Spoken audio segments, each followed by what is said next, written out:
Good evening, everyone, and welcome to our fourth annual Gathering of Light Symposium for Zia Larson's Ray of Light Foundation. So happy you could join us for this virtual experience. It is our first time doing this online streaming venture. You have to be flexible during these times of COVID. And so we're trying something new. And so I just want to start with a little story briefly to tell you how I met Vernetta.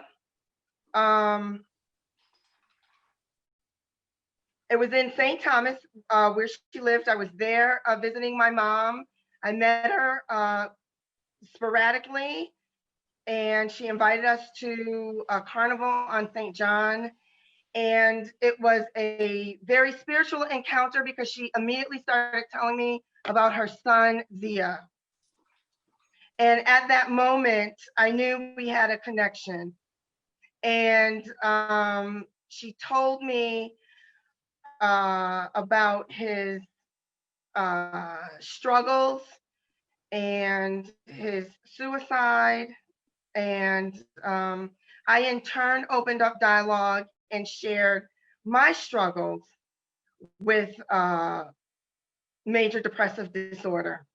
And she had a vision that she shared with me that somehow, some way, someday she wanted to start a foundation to shed light on this devastating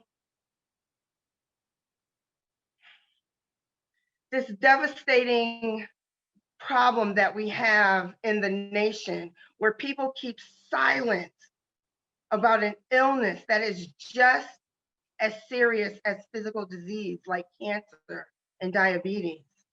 And I told her at that moment, I can help you with that.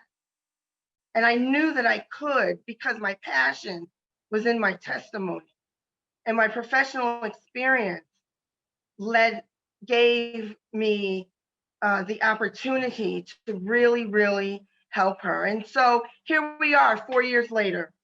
You know, we have hit our goals, our financial goal this year.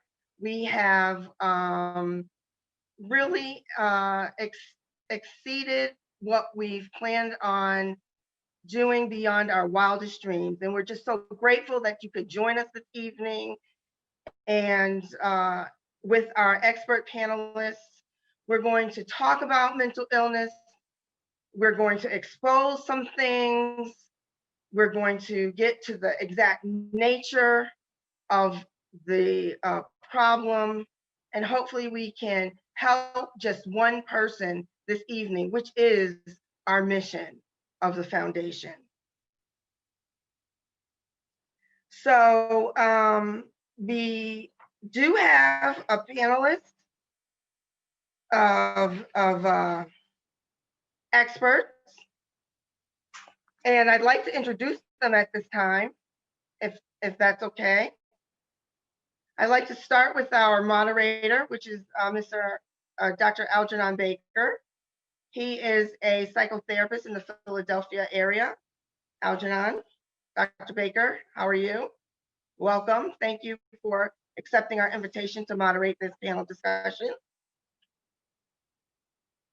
We have our founder, Vernetta Seaton, who is the visionary behind this whole organization. Thank you, Vernetta, for everything that you do. We have Yvonne Desmond, who is a clinical social worker in the Boston area. And we have Minister Nicolette Gordon from Atlanta, Georgia, who is a psychiatric counselor and does pastoral care at Peace Baptist Church. We also have Dr. Maria Monroe DeVita, who is a psychiatrist and tenured at University of Washington out of Seattle, Washington.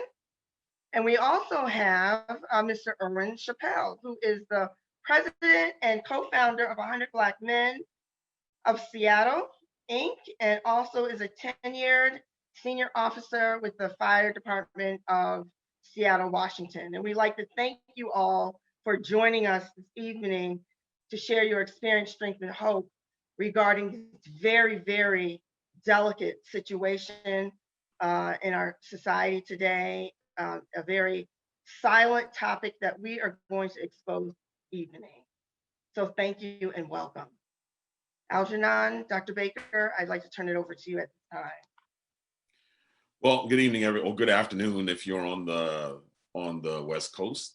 And I'm here in Philadelphia, and I'm really excited about this opportunity to talk a little bit about mental health. And as you know, our topic tonight is the we in wellness. Each of us is created for community. Every human being is created to live in community. We don't do well by ourselves. Even the penal system knows one of the strictest punishments is to put someone in solitary confinement, because it's one of the most devastating places a human being can find themselves. It's important that we have each other, that we lean on each other, and that we're a resource to each other. And one of the focal points of our discussion tonight is actually the we in wellness. If there's an illness, if you replace the I in illness with we, you have wellness.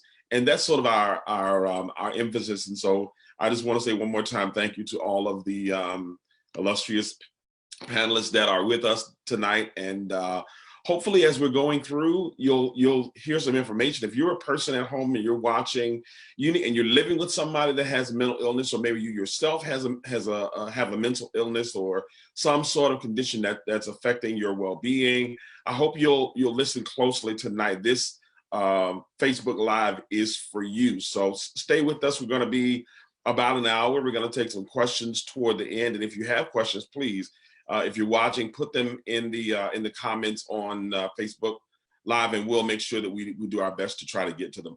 Maria, I'd like to start with you, if that's okay. In recent years, the importance of mental health and mental health help seeking has emerged as a growing concern. Still, though, a lot of people, especially Black and African American and other people of color, still prefer to use family and friends and faith leaders as primary sources of coping with their psychological and emotional challenges. So how can the work of mental health professionals interface with families of those who are struggling to cope with mental illness?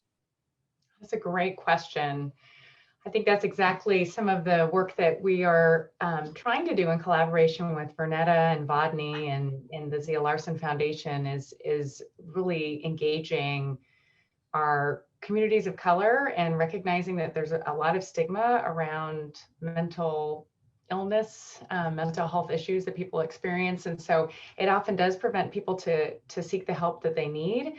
And so one way to do that is something that we're working on right now, which is to actually provide some skills around engagement and connecting with family members to help their loved ones to kind of build that trust sort of at the ground up within the family, and yet not be the replacement for mental health services, because we don't want families to feel like they have to be a replacement. That's not their role, that's not their job.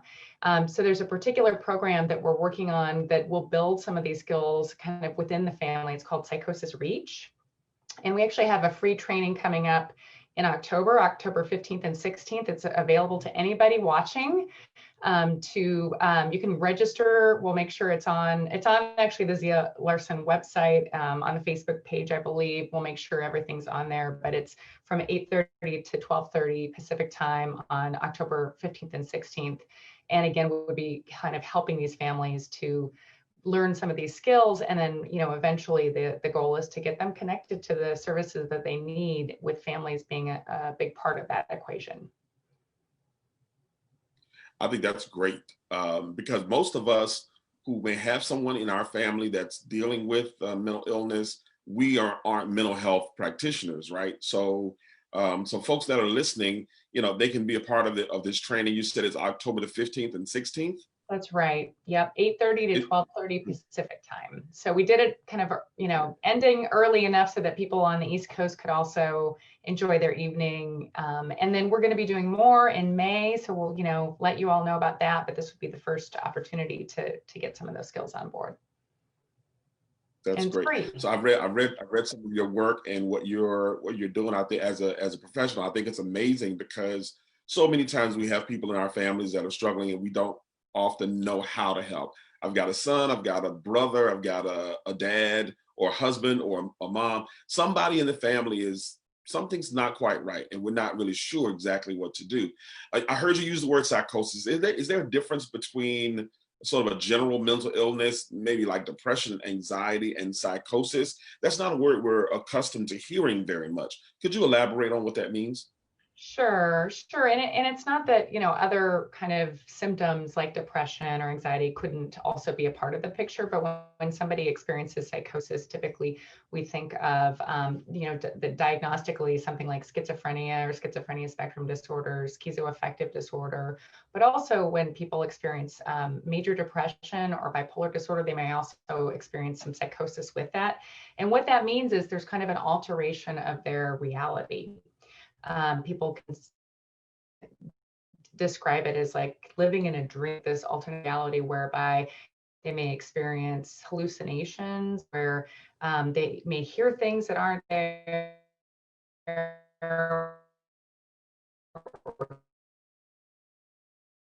Maria, you're breaking up a little bit. I think we're losing Actually you. not rooted in reality. Oh, sorry about that. Yeah, it's okay. It happens. Is it better now? A little bit, yeah. Okay.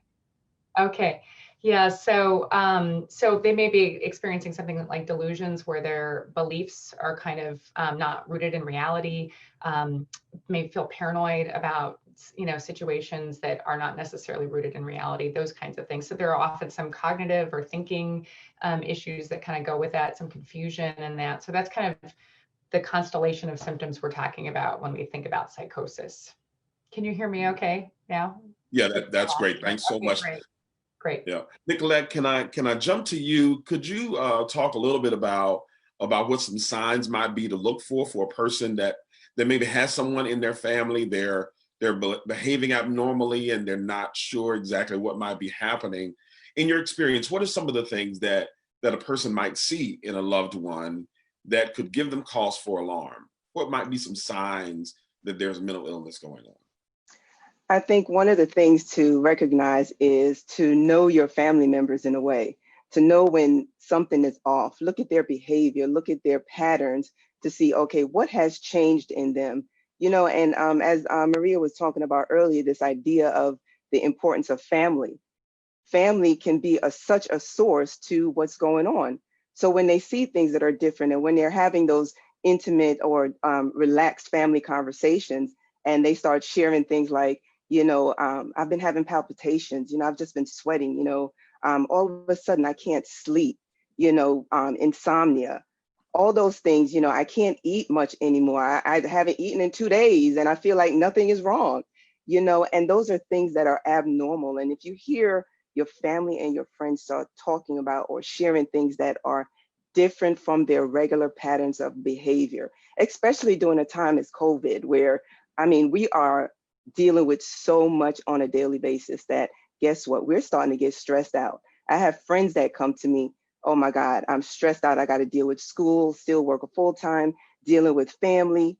All those things will start to create those changes in our body. And it's important for us to be able to recognize those physical and behavioral changes that are taking place. That's great, Nicolette. I remember there was a commercial, I believe it might have been for Zoloft, or one of the antidepressants that are out there. I'm sure you've seen it. It says, where does depression hurt? It says everywhere. Who does it hurt? Everybody.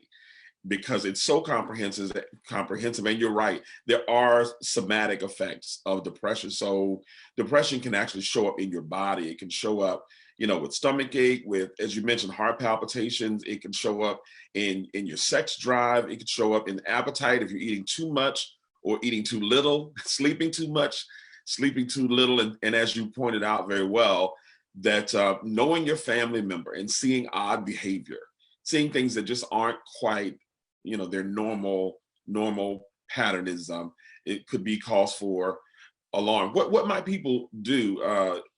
Yvonne, if I could get you to talk a little bit about what could people do once they start to see these reactions in their family members, these symptoms. You're muted, Yvonne.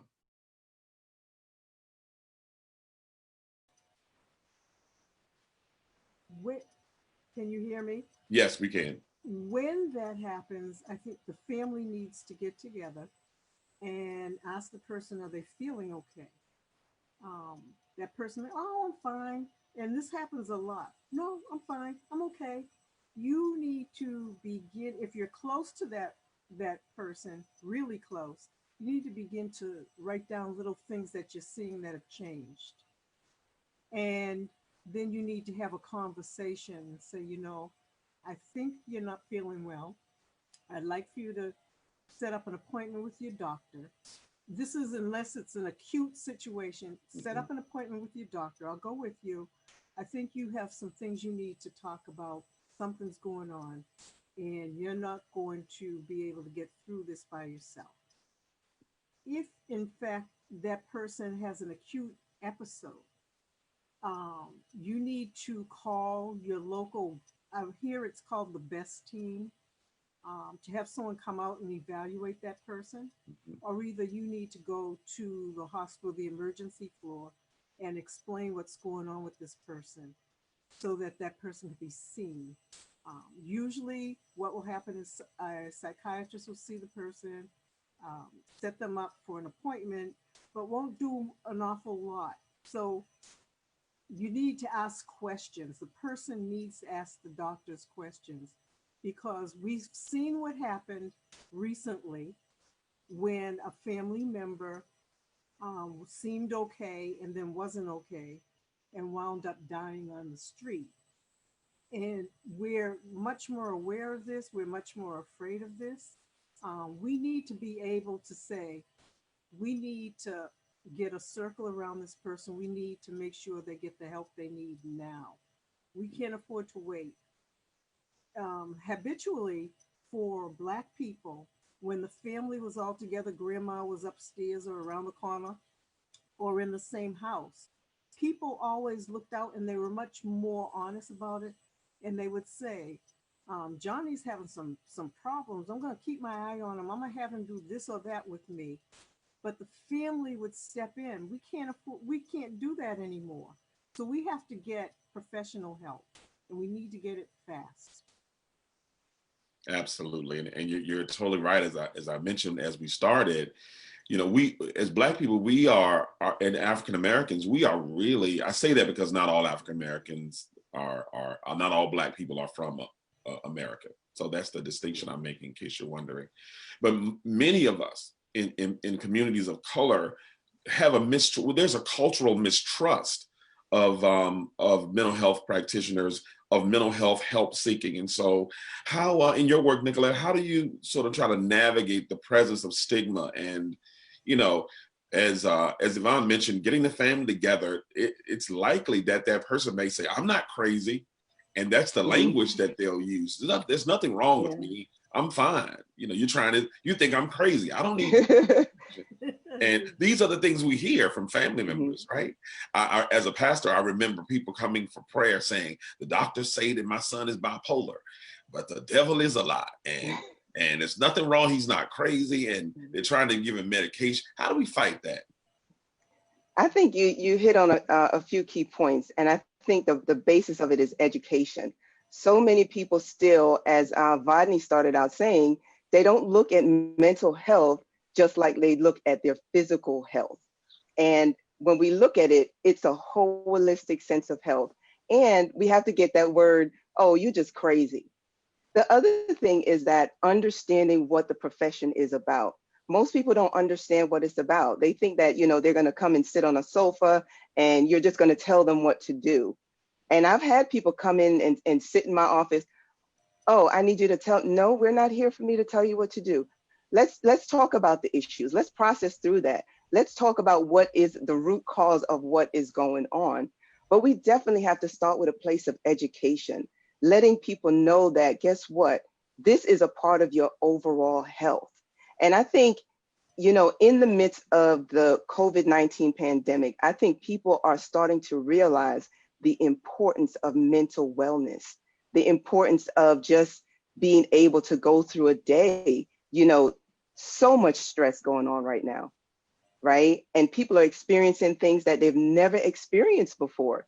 Oh, now I'm feeling those heart palpitations. I'm feeling, you know, my skin on my hand shake. What's going on? And they're starting to realize the importance of a holistic health, which also include your mental health. That's great. Thank you. Erwin, I want to get you in here because I know in your profession, as well as what you do with Black men in Seattle, you're really on the front lines of a lot that's going on. Of course, as Nicolette mentioned, we've got COVID-19 that's changed the world and certainly changed how we live in America. Could you talk a little bit about what you're seeing in Black men and maybe some of the racial trauma that might lead men to think about seeking help? Yes, Algernon. I am seeing a lot of what we would call stress. I'm seeing uncertainty, men who usually are pretty confident in regards to their mental stability, their physical stability, are now beginning to question where they are as far as, like you mentioned, the social justice, what I would say, tensions that are going on in America. Their role as a provider. There are many roles that we play, you know, as you know well, that we play as men. And then to be a Black man in America, there is added pressure for you to be strong, but also to be a provider, to be a father, to be a brother, to be all those roles that we play. And so you see the frustration, you see the uncertainty that people have regarding the times, because we can't control this. And there is so much misinformation out there that no one knows what to hold on to as it being the truth. Maybe not knowing when this is possibly going to end, or if we will ever return to what we used to know. So that's one of the things that, you know, is a question for people when you are known to be a problem solver or a person of strength for someone, and you don't know yourself and you cannot provide that security, then there is I would say, insecurity that comes upon you when it comes to being that person, that strength, or just being that person to confide in for some of your family. And so I see that happening a lot in the community. And then also with younger folks that we are looking to come up and be leaders as they mature and progress. The uncertainty, but also the activism that's being shown now. It's a lot for everyone. We are in unprecedented times in regards to the number of things that are going on. Like here in Washington, we're dealing with COVID, but yet we have these wildland fires that are going on right now. Right. That is pushing people indoors when everything that is good about being outdoors, people want to get out. They have COVID fatigue, right? And so those things are weighing heavily on everyone. And so now you have this dynamic of whether I go outside, do I stay in? We have COVID, do I go around people, do I not? You know, so there's a lot of uncertainty that's going on. And so when it comes to that, there is fatigue. And with fatigue comes a lot of questioning about people's stamina and endurance to deal with the COVID fatigue. So I would say that, yes, being on the front lines, there is a lot of uncertainty. There is a lot of angst.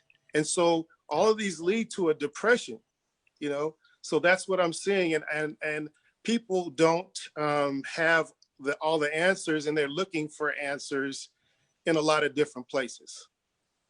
Sure. And we all know that part of the stigma of mental health, mental illness, mental health help seeking is really prevalent among Black men. So if your husband is depressed and you say something about it, therapy is not the first place Black men go. So what do you say to the men that you work with about seeking help? If you notice there's COVID fatigue, or there's maybe some signs of anxiety or even psychosis, how do you talk to them about seeking help?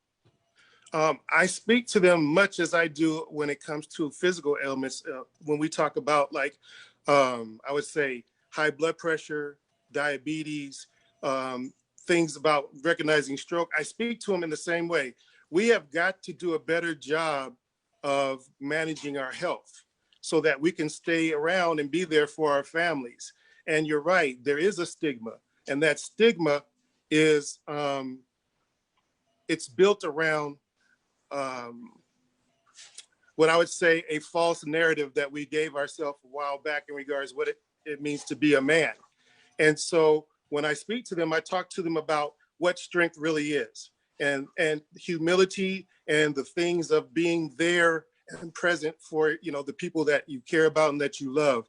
So we have to get out of this the poor negative narrative that we had before, and get to a new mindset that taking care of our health is a good thing. When we see the people that we see now at my age, at 56, that are passing, and what they're passing from, and could it have been prevented, or could we have had a better quality of life? We can answer yes if we look at some of the indicators that would suggest that yes, we could have a better quality of life if we had gone to the doctor sooner, if we had known. And so when it comes to mental health, I look at it the same way. We shouldn't look at it as with a stigma. We should look at it like anything else, which is, if it's something that is ailing us or is affecting our wellness, that we need to go be seen and have someone help us with that. Asking for help is not a bad thing. We all need it. And so it has nothing to do with anything about being weak or anything of that nature. If we need help, we should go get help and be there for the people that we care about. That's so good. One of the things men say to me is, and they will just say this flat out, I'm not emotional. My wife is emotional. I'm not emotional. And so I have to, a lot of times, do some psycho ed with them and say, look, you're human, which means you are emotional. And let's work on trying to demonstrate some other emotions besides anger, because we tend to be able to demonstrate that pretty well as men. But there's the anger is, of course, not really the main emotion. It's sort of an emotion that comes later. It may show up first, but behind it is a lot of hurt often, or embarrassment, or shame. And so I appreciate that work, because I'm really passionate about mental health among our community, especially with Black men. So I think you're doing a lot right, and especially telling brothers, look, this has nothing to do with you being a man or being strong or being there for everybody. In fact, if you need to be there for everybody, you got to be well. You got to, Vanetta, you got to put your own mask on, right? And before you help somebody else, and that sort of makes the most sense. Maria, I want to switch gears just a little bit. I'm curious. Could you talk a little bit about the specific role that the brain plays in mental health and wellness? In terms of more kind of neuropsych kinds Absolutely. Yep.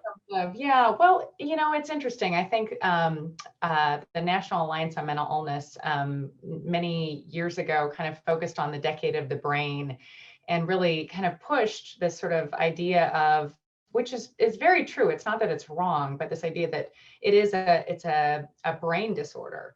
And I think the idea behind that is certainly important, thinking about it as what, all of you are saying about, it's just as important as other physical health, issues that people experience. And so when we think of diabetes and anything else that we would go to the doctor for, that it's just as important as that. And I think that's very true. I think that the challenge is then when we only think of it as just that one thing, that it's in my brain, then it's harder to sort of look at other things besides medication to help it. And so we've kind of shifted away from that thinking and thinking about what is the role that family plays, what is the role that other kinds of what we call personal medicine plays in terms of your own life, what are the things that give me hope, what are the activities that give me, the kinds of, enlightenment and recovery that are part of who I am, that are beyond, the medications. And while the medications is often a very important piece of that, it's also important to kind of embody those things. And so thinking about it as both biological as well as sort of the role of stress and how we can kind of build supports to prevent that stress from happening. Now, I'm not a neuropsychologist, so I can't tell you all the intricacies about the brain, but I think that's kind of the way that we think about it and the way we talk about it in mental health treatment today. That's really good. Thanks so much for that. So I have a son, and let's just say he's 25. I'm old enough to have a 25-year-old. He's 25, and I know he's depressed, and the doctors diagnosed him with depression and suggested that he gets on medication. But he doesn't want to be on medication because he thinks, that if he takes the medication, people are going to think he's crazy, and people are going to label him and look at him differently. What can I say to him about that, Maria? I think in terms of being on medications and thinking of himself differently, I think it's about sort of digging a little deeper about what are the things that are important to him. And the medications is sort of one of, and again, it goes back to what I was just saying about like, what are the other things? So medications is one element.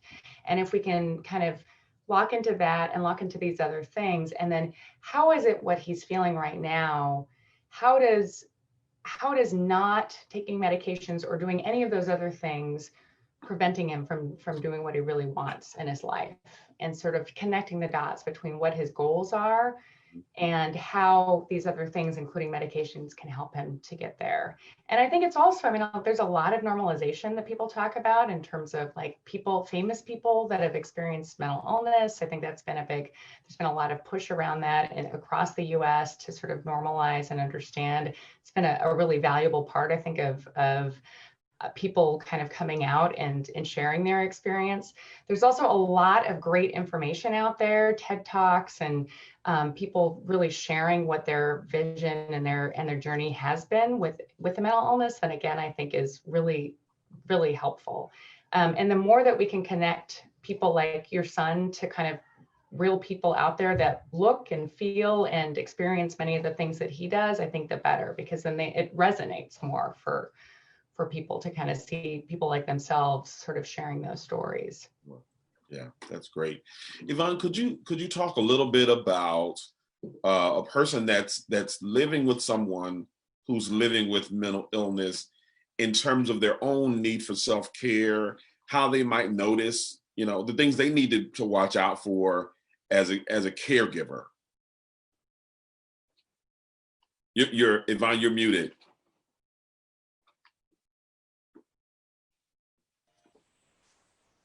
Yes. From a personal perspective, I noticed my mother at one time would stay in the house for weeks and months. And then I would go by to see her, and she would be all over the place. She was shopping. She would go shopping at night, late at night. She would call me to come pick her up. And I began to get concerned, and I was really young at that time. I was probably just about 21, 22. And I thought about it. I said, there's something really, really wrong. This I'm concerned about. And I had just started my schooling with community mental health was the course I was taking. And I asked the psychiatrist, I told him what was going on. And he said, set up an appointment for your mom. And I went to her and I said, Mom, I think you need to go to oversee your doctor. So I set up the appointment with her doctor, but I called him to tell him what had happened. And when she went to the appointment, she was resistant at first when he said, your daughter told on you. And I told him it was all right to say that. And can you describe how you feel? And she relaxed and actually told him. And what she had at that time, they were only calling it manic depression. Mm. And once I heard that, I just got busy reading up on manic depression. And at that time, they were given some really strong medication. And I had read that lithium was in the water in Texas, that so many people in that town were never depressed. They never seemed upset. And sometimes you have to just do that. You have to just say, I have to take the bull by the horn. I have to really help this person because I love this person, don't want to lose this person. And if you don't do anything, you could have a tragedy in your home. Um, so I think that the most important thing is to be open, honest, address it, and say, we're going to fix this to the person that's in your house or that's very close to you. And usually they know, people know when they're not feeling the way they're supposed to feel. Sure.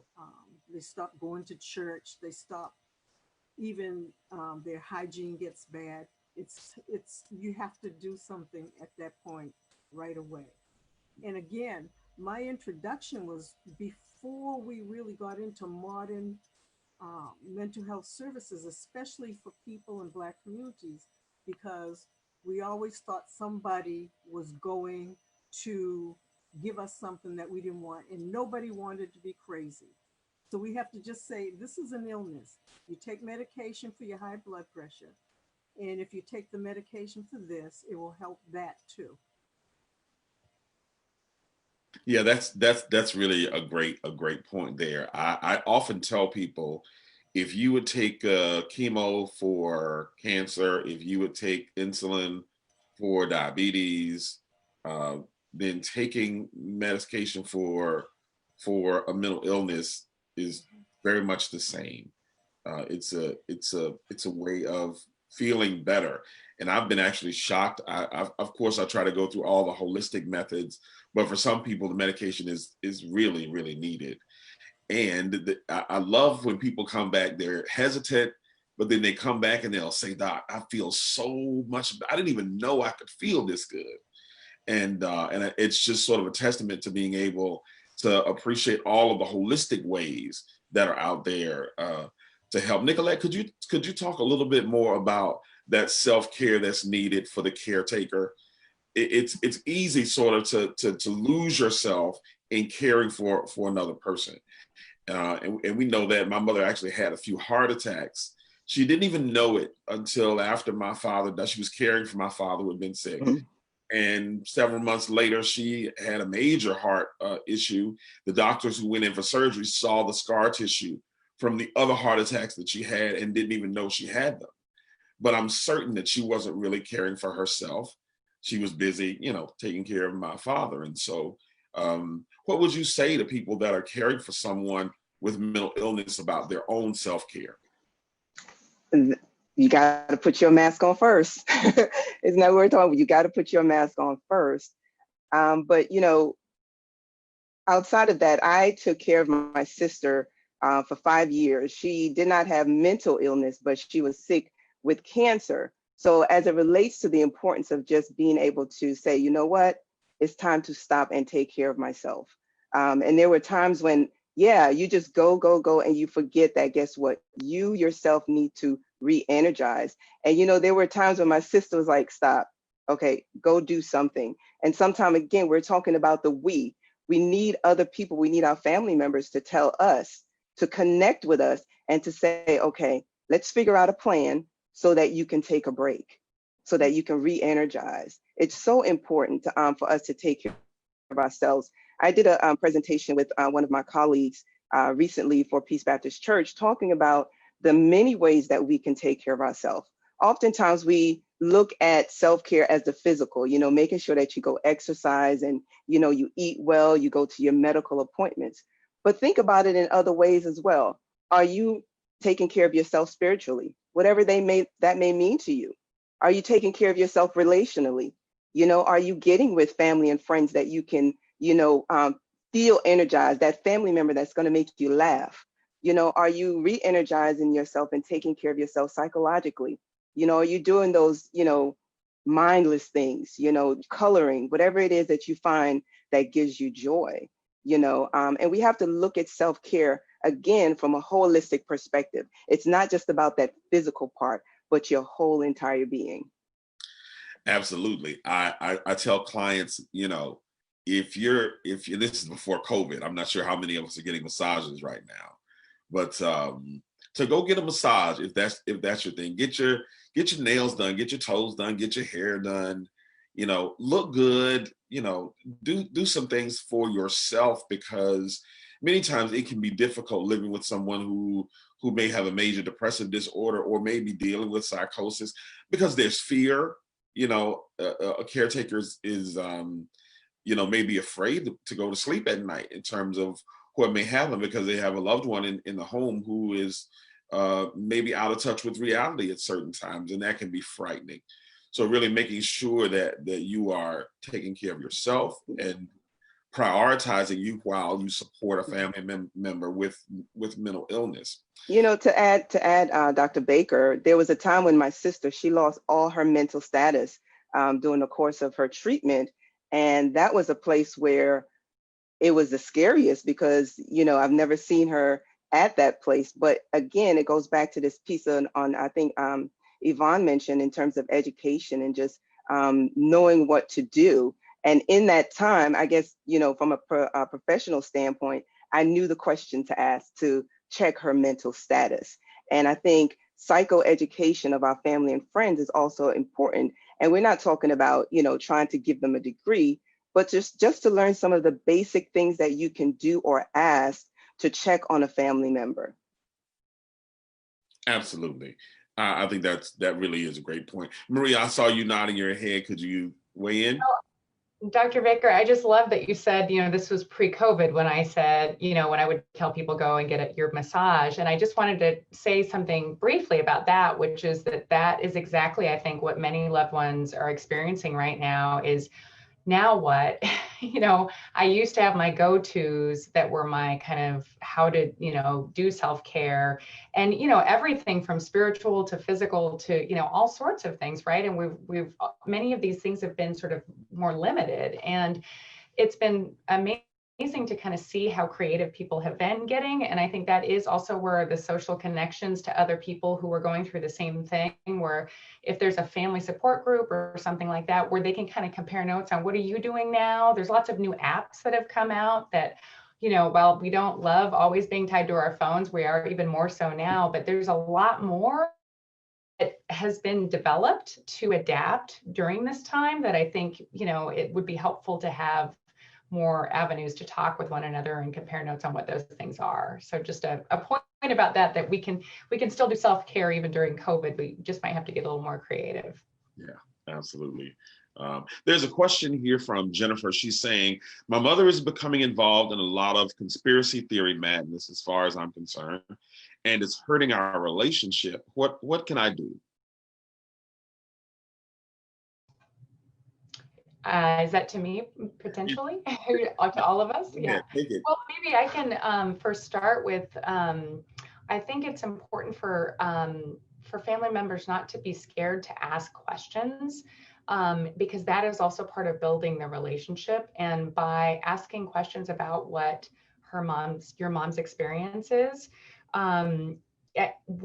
it's not collusion. It's not like reinforcing it. It's having a better understanding of what's actually happening that then, provides more of that sort of shared, at least, understanding of what her experience is. And you can always phrase it as, so I understand that you're experiencing, or you're seeing, or you're thinking X, Y, and Z. You don't have to say that's not true, or that's, not okay, or whatever. You can still validate what her experience is, and at the same time get a better understanding yourself, so that you can also help to bridge getting help for her. And I would say again, that Psychosis Reach program, I know about a month or so away before we're having that training, but this is exactly the kind of stuff that we get into in terms of just kind of helping provide some skills on just how do we sort of talk with our family members when they're experiencing this sort of thing. But I wouldn't, shy away from asking questions, and just, it's that curious questioning that helps to kind of keep that relationship intact until they can get the help they need.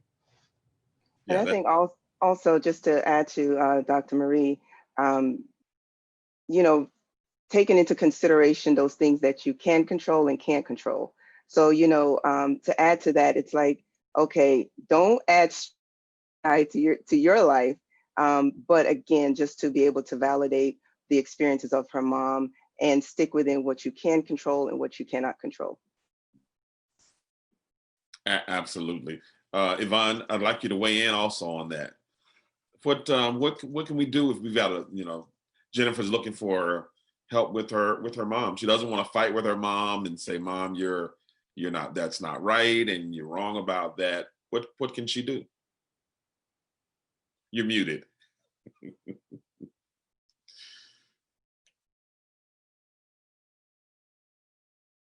Yvonne, can you hear me? Okay.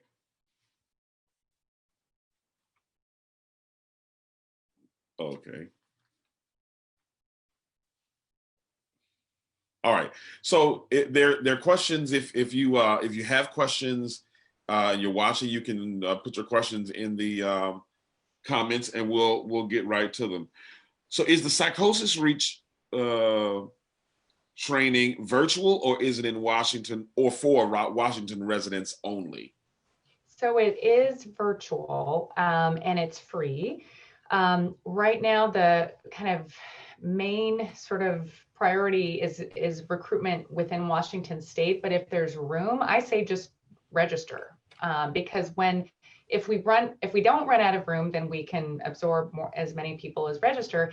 And if we can't take people from out of state, we're having more training later in the spring that we're hoping we could do in person, but if not, we'll do it virtually, or do a combination there whereby we can have people join from other states. So I would say, just go ahead and register, and then we'll see where our numbers are at that point. It's still a month away, so we don't want to say no when we could be helping even one person from out of state. So, but yes, virtual and free. I think those are the two main things that we're excited in terms of increasing access. That's great. That means wherever you are, Jennifer, if you're still with us, you can join that training on October the 15th and 16th, and you can get. Where can she get more information about that, Maria?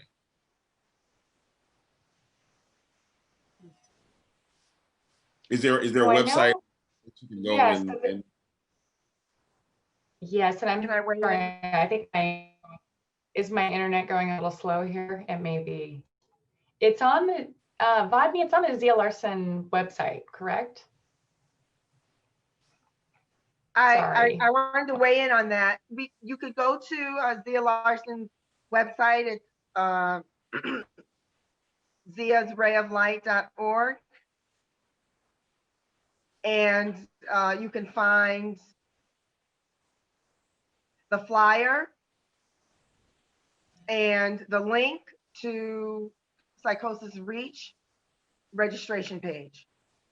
It's also on the Facebook page.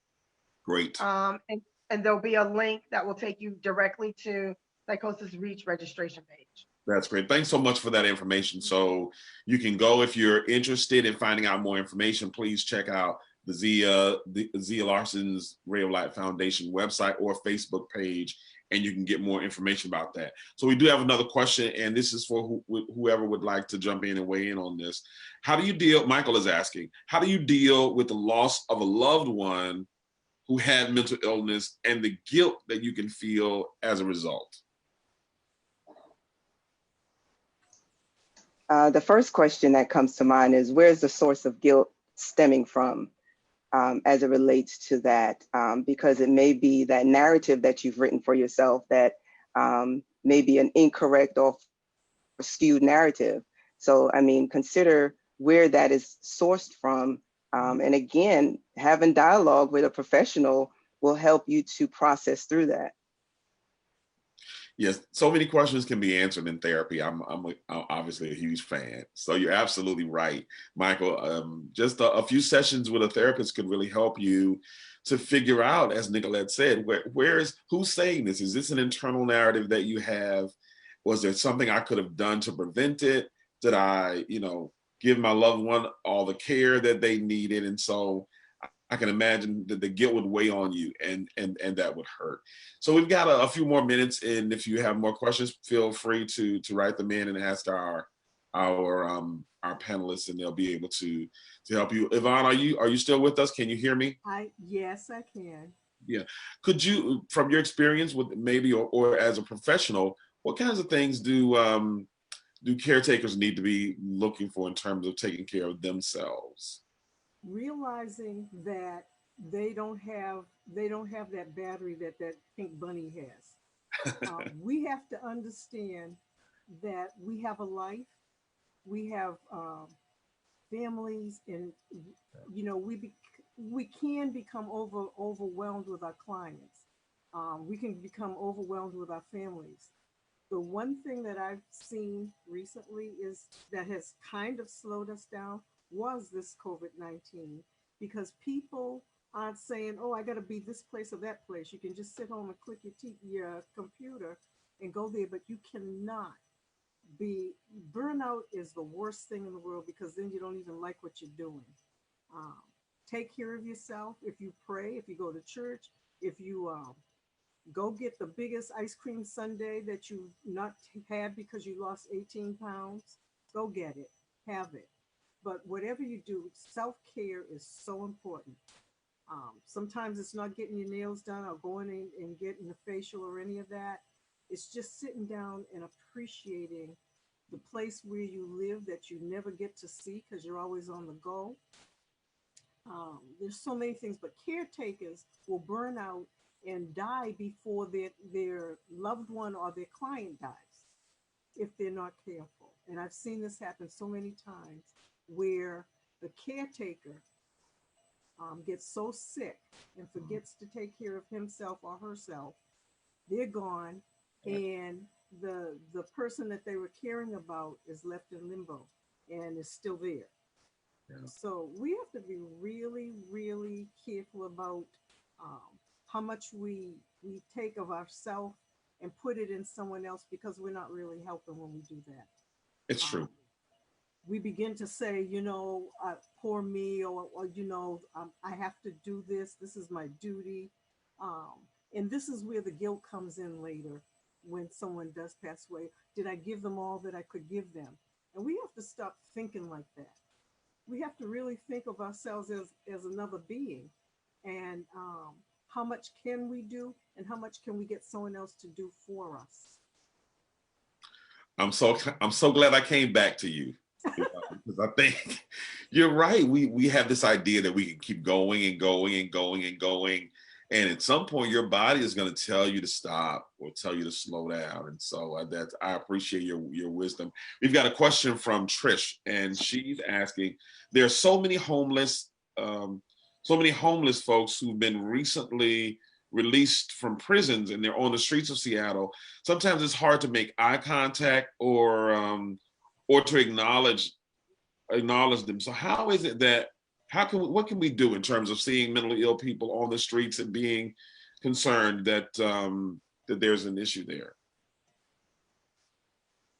One of the things that I'm concerned about is that when we hear the word mentally ill and homeless, we immediately think that this crazy, violent person.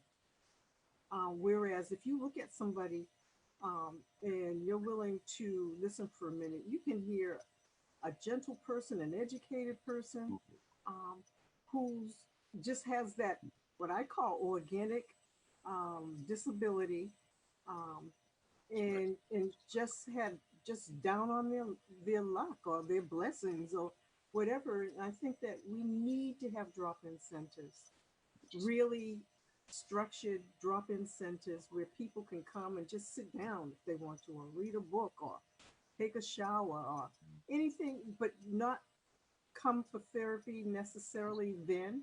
Because I think when people begin to see that the world doesn't hate them, it's an awful thing to see somebody and not be able to give them eye contact. And it's also a scary thing to think, if I look at them, they might do something to me. So we all need that education. We all need to be educated as to, what do you do? Do you go out with your youth group and take lunch or mittens and hats, like a lot of churches or organizations will go out on cold days with little soup containers, gloves, and scarves. Just one nice thing will help. One nice thing will help that person and the individual as well. Thank you so much for that. That's really important. Someone asked, "Is there a network of Black therapists?" And I would so there are. Usually, there's a network of Black therapists in every city. I'm not sure exactly where this question was coming from, but there's actually a list on the NAMI of Greater Seattle's website of Black and African American therapists. Thank you. So that's a great place to go. That's perfect. That's perfect. So it looks like we don't have any more questions right now. Erwin, were you going to say something? I'm sorry. I'm sorry. Yeah, I wanted to go and make a point of emphasis about the we and wellness that we spoke of.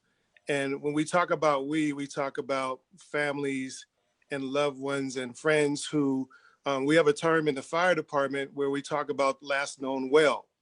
And that's where we're looking at an individual and seeing when was the last time, if they are having a incident or having a situation, when was the last time that we saw them that they were well? And then also just being conscientious of what their medications are. One of the things when I used to go into a number of homes when I was out in the field was asking, what medications is your family member on or your loved one on? And sometimes you get the answer that they don't know. And that is not a great thing to hear when you're talking about someone that's living in such a close proximity to this individual. So we want to make sure that we give the we in that care so that we can reach that wellness when it comes to caring for our loved ones and family members. So I just wanted to make a point of emphasis on that, in that family, they are important in this whole, this chain, so that that individual can get the help that they need. And then also noticing when they are having a episode or an incident so that we are aware, hey, yesterday they seemed to be a lot happier. Now they're not feeling so happy. And how long has that been going on? Right. So that's one of the point of emphasis that I want to make when it comes to families being aware of what's going on with their loved ones. Pay attention to the behaviors and don't take it lightly that it changes, or when it changes dramatically too as well, because it can be subtle, but it also can be dramatically. So don't ignore those. Take it. It's better to be safe than sorry. So we want to make sure that we we pay attention to those things and give it the weight that it needs. Thank you, sir. I think that's great. I'm glad we went back to you, because I think that's a great way to end this conversation. For those of you that have been joining us on Facebook Live, we're so delighted that you shared this hour with us, and thanks for listening. And I hope you'll take advantage of all of the resources that we provided. Vani, I'm going to give it back to you. Okay, thank you, Dr. Baker. That was a great discussion. I want to thank all of our panelists, Yvonne Desmond from Boston, Dr. Maria Monroe DeVita from Seattle, Washington, Erwin Chappell from Seattle, Washington, Minister Nicolette Gordon from Atlanta, Georgia, Dr. Algernon Baker from Philadelphia.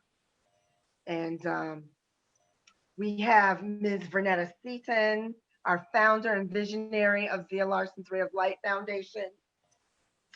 And I just want to bring her into the conversation at this time. And hi, Vernetta. I just want to talk to you a few minutes about your thoughts about the things that have been shared this evening. I know they've touched home with your experience with your son, and if you could just share your story for a few minutes and let people know why we're here. Well, first of all, my heart is just full of gratitude and love. And that's where it starts, is love, because at the end of the day, I'm just a mom that experienced the worst thing that a parent's nightmare. It's been such a spiritual awakening because it was like my friends and family just lifted me with their love. And that was what saw me through, is love. And Zia,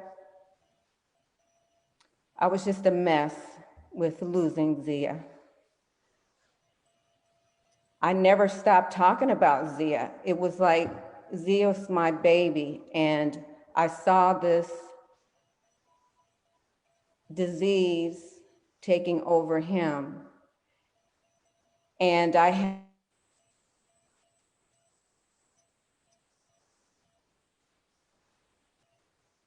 the tools that Psychosis Reach offers now, and that's why I am just such a supporter of Psychosis Reach. And I really hope that people will take the opportunity to get the skills and the tools that they need to, as caregivers, to help them have confidence and to have hope and to be empowered, because you feel so helpless. I felt helpless a lot of times, but I am so grateful for this opportunity to share, and I am so thankful for all of your participation, because this is really what I envision. Let's talk about it. Let's be open about it. It's okay. I would talk about him, and it seemed like it was giving other people permission to talk about their family members and loved ones.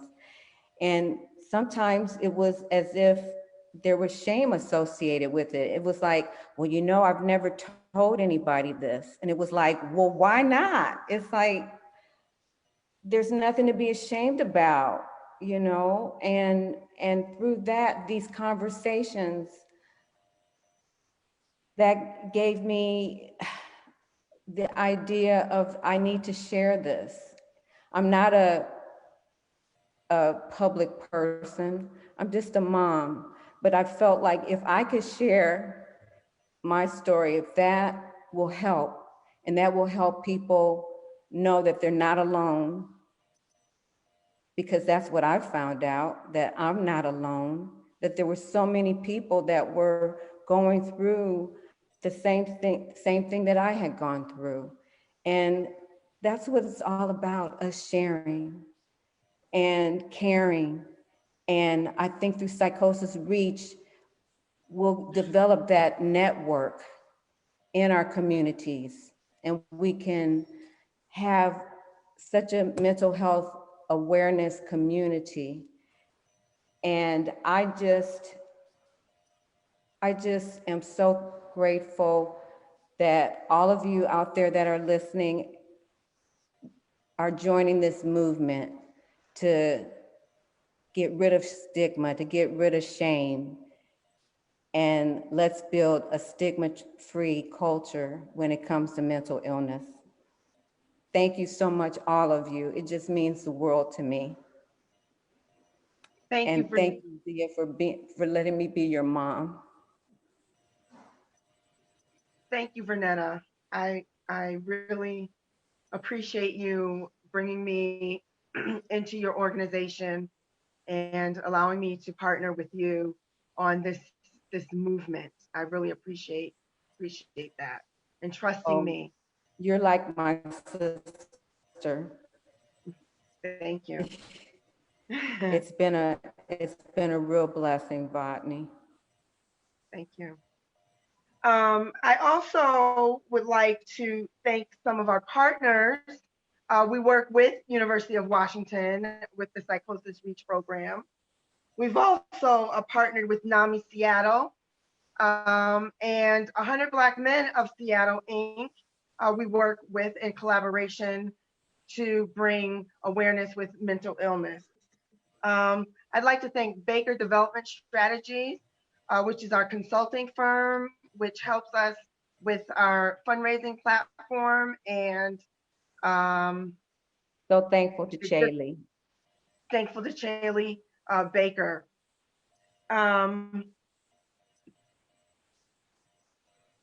I also want to just say that, how can you help? Let's talk about how you can help the Larson's Ray of Light Foundation. You can still donate on our Facebook page. There's a donate button on the event page listed there. You can go to our website and to our registration page. It will still be open to register as a virtual walker. And you can get our I Am a Ray of Light t-shirt. Excuse me. And or just make a donation of your choice. Our mission and our goal is to break the silence of mental illness. So many people live with mental illness, and we want to eradicate the stigmas associated with mental illness. I am very excited to move into our 5th year of operations. I think that we've done a lot in the 4 years that we've been in existence, but we have a long way to go to educate people, about their mental health. And so the We in Wellness, Living in Wellness with Mental Illness, is our platform. And I just want to thank everyone for joining us. And this has been a very exciting and informative presentation. And thank you. Thank you. Thank you, everyone. Thank you. Thanks to all the panelists, and Thank you. for staying with us tonight and hanging in there. So you all take care. Enjoy the rest of your weekend. Yes. Y'all Take care. Wow. Bye-bye. Take care. Thank you. Be well.